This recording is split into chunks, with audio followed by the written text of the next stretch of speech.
Bismillahirrahmanirrahim. Assalamualaikum warahmatullahi wabarakatuh. Waalaikumsalam warahmatullahi wabarakatuh. Selamat pagi anak-anak semuanya. Walaupun ini SKI adalah jam terakhir, Bu Kori minta kalian tetap semangat ya. Karena memang rezeki Bu Kori, jadwal kebagian SKI di kelas kalian ini kebetulan setelah zuhur. Insya Allah sudah sholat semuanya ya. Kalau sudah sholat, sudah wudhu, pastinya sudah seger kembali. Ya, walaupun nggak apa-apa, cacing-cacing di perut kita berdemo sejenak. Nanti sebentar lagi kalau sudah jam pulang, langsung pulang, cus. Kita lihat ibu kita masak apa di rumah. Oke, tetap semangat ya. Untuk mengawali pembelajaran SKI pada hari ini, materi kita adalah sejarah Rasulullah Shallallahu Alaihi Wasallam. Sebelum dimulai, mari kita awali dengan berdoa bersama membaca basmalah. Bersama-sama ya. Bismillahirrahmanirrahim. Semoga dengan pembacaan basmalah ini sudah kita niatkan hari ini kalian datang ke madrasah siap untuk belajar. Ya, yang namanya belajar tidak selamanya penuh di dalam kelas kita belajar. Mungkin kamu tadi ketika jamaah sholat zuhur juga berinteraksi dengan teman-teman lainnya, belajar merapikan shaf ya. Nah, itu juga termasuk bagian dari pembelajaran. Untuk materi kita hari ini adalah sejarah Rasulullah SAW. Sudah dipelajari apa belum di rumah? Kalau sudah, dibuka buku materinya LKS yang sudah kalian miliki. Guru juga akan bagikan materi Bu Guru untuk hari ini. Materi kita untuk hari ini, peristiwa sebelum kenabian.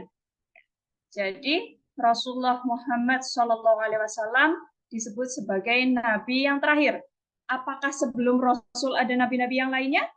Pasti ada, karena Rasul kita disebut sebagai Khatamul Anbiya, nabi penutup dari para nabi yang lainnya. Sebelum kelahiran Rasulullah, ya, terjadi beberapa peristiwa, ya, yang pada awalnya umat di dunia itu mereka memiliki agamanya masing-masing. Ya, ada nabi-nabi terdahulu yang sudah mengajarkan tentang ketauhidan. Tapi seiring berjalannya waktu, tetap saja ada orang-orang yang menyimpang dari ajarannya karena sudah merasa hebat. Ya, mereka membuat ajaran baru sendiri, yang akhirnya ajaran itu jauh dari ajaran ketauhidan. Untuk materi kita hari ini, sebelum kita mulai ke materi, ya, harapan Bu Guru, semoga setelah kalian mempelajari materi hari ini, kalian akan memahami sejarah atau peristiwa-peristiwa yang terjadi sebelum Rasulullah diangkat atau menerima wahyu menjadi Nabi dan Rasul. Oke, ada yang pernah dengar lagu Kisah Sang Rasul sebelumnya? Mungkin saya yakin ya anak-anak sudah pernah mendengar lagu ini. Untuk hari ini karena kita sudah full tim ya, satu kelas berangkat semuanya, alhamdulillah sehat semuanya. Kita menyanyikan dulu lagu Kisah Sang Rasul. Yang belum hafal boleh sambil dilihat liriknya ya. Yang sudah hafal jangan lupa nyanyinya lebih semangat. Oke, walaupun tanpa musik ya kita pakai akapela, hanya musik dengan suara mulut kita bersama-sama. Rohatil atyaru tasyadu filayalil maulidi wabariqun nuriyabun mimma'ani ahmadi rohatil atyaru tasyadu filayalil maulidi Wabariqun nuriyatun bimani wabariqun nuriyatun bimani ahmadi wilayahil maulidi Dalam lagu ini terkandung sejarah tentang Rasulullah. Hanya dengan kalian hafal lagu ini, ya, insya Allah kalian sudah tahu sejarah Rasulullah.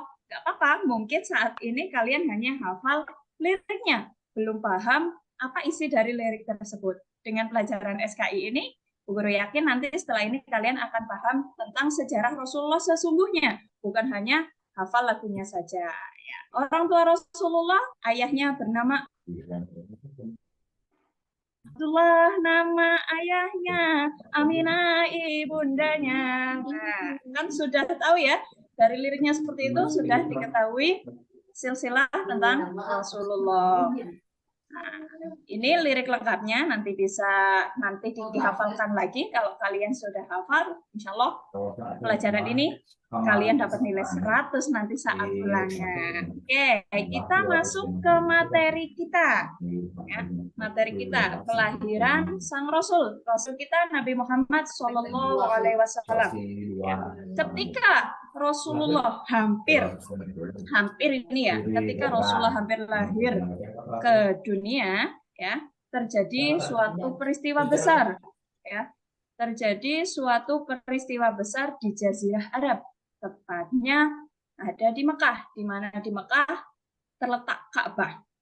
Nah, ada suatu raja yang bernama Raja Abraha, beliau memiliki suatu kerajaan sendiri dengan kekuasaannya, ya, merasa tersaingi dengan adanya Ka'bah yang dibangun oleh Nabi Ibrahim alaihissalam. Ya, adanya Ka'bah menurunkan pamor, ya, menurunkan pamor atau apa ya, ketenaran dari Raja Abraha, sehingga Raja Abraha merasa marah dengan adanya Ka'bah, pamornya jadi menurun drastis, popularitasnya menurun drastis.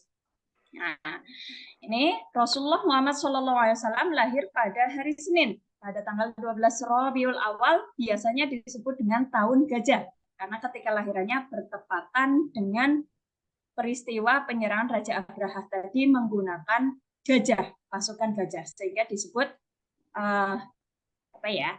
tahun gajah. Beliau lahir di kampung Bani Hashim dengan ayahnya Abdullah dan ibunya Aminah. Beliau lahir dalam keadaan yatim karena ayahnya sudah wafat ketika beliau masih di dalam kandungan. Nah, seperti umumnya masyarakat Quraisy, bayi yang baru lahir tidak diasuh oleh orang tuanya langsung, tapi akan dititipkan untuk diasuh oleh orang-orang yang ada di pedesaan. Karena anggapannya ketika anak-anak hidup di desa, maka akan lebih bersih. Logikanya secara populasi di desa lebih sedikit daripada di perkotaan.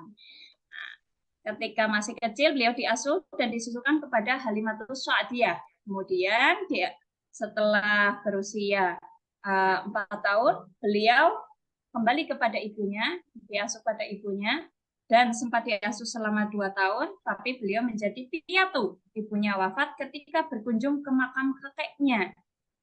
Dalam perjalanan pulang, ibunya sakit hingga wafat dan dimakamkan di daerah Abwa. Kemudian beliau selanjutnya diasuh oleh kakeknya, ya, Abdul Muthalib, hingga berusia 8 tahun. Setelah kakeknya wafat, beliau diasuh oleh pamannya, Abu Thalib. Beliau besar dengan pamannya, ya, mengikuti pamannya berdagang hingga kemana-mana. Nah, ketika mengikuti pamannya berdagang pada usia 12 tahun, di negara Syam, beliau bertemu dengan seorang pendeta Nasrani yang bernama Bukhairah. Sempat diingatkan oleh Bukhairah kepada pamannya, yaitu Abu Thalib, agar tidak membawa Rasulullah terlalu dalam. Takutnya nanti akan celaka jika bertemu dengan pendeta lainnya. Dan beliau sempat mendapat julukan Al-Amin, orang yang dipercaya.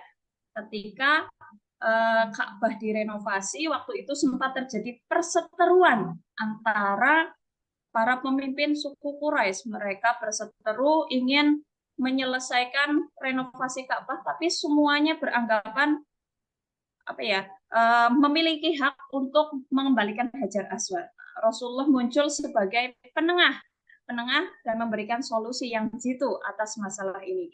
Untuk masalahnya nanti bisa kalian diskusikan setelah Bu Guru selesai menyampaikan materi, akan Bu Guru bagi kalian dalam kelompok untuk mendiskusikan masalah ini. Kemudian pada usia 25 tahun, beliau sempat bekerja sama untuk berdagang pada seorang saudagar yaitu Khadijah binti Khuwailid. Dengan ketekunannya, Khadijah tertarik sehingga Khadijah melamar beliau dan beliau Rasulullah Muhammad SAW menikah dengan Khadijah ketika berusia 25 tahun dan saat itu Khadijah berusia 40 tahun. Bagaimana? Sampai sini sudah ada gambaran tentang sejarah Rasul, anak-anak?